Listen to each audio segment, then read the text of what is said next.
Hii ni taarifa kubwa na kuwatoa hofu wana Yanga. Mpaka hivi sasa vikao vimekuwa vikifanywa endelevu kwa wanachama na kuwaomba radhi na barua ya wazi kabisa kuwaomba kwa kosa lililoweza kufanywa na viongozi wa klabu ya Yanga. Kocha Romain Folz hana makosa, na wale wanaomlaumu kocha basi huenda tukaona pia na wao wana makosa, kwa sababu mpaka hivi sasa dhahiri shairi kwamba Romain Folz hana historia na hana CV ambayo ilionekana kuwa ni kubwa kiasi kwamba cha kuweza kumlaumu na Watanzania kuweza kumtukana na kuonekana kwamba labda ni kocha ambaye hastahili kuweza kutumikia klabu ya Yanga. Labda tu angeweza kukosolewa kutokana kwamba yeye ni kocha mdogo ambaye labda tungezungumzia kwamba alikuwa na uwezo wa kuifundisha labda timu ya Mbeya City ama timu ambazo ni za kawaida, lakini kwa Simba na Yanga kiwalisia viongozi tena akiongozwa na Rais Engineer Hersi, kwa hilo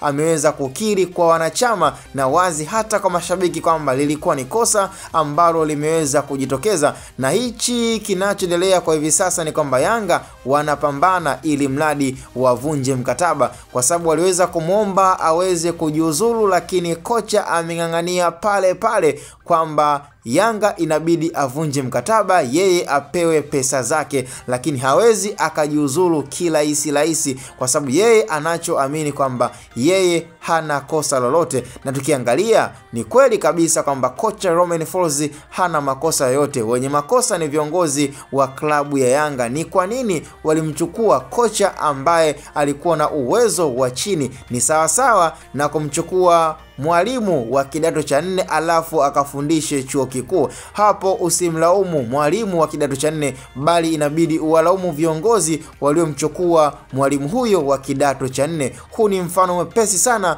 ambao Yanga wameweza kufanya, na tunastahili kuwalaumu viongozi, haswa Rais Engineer Hersi kwa alichofanya. Ametukosea.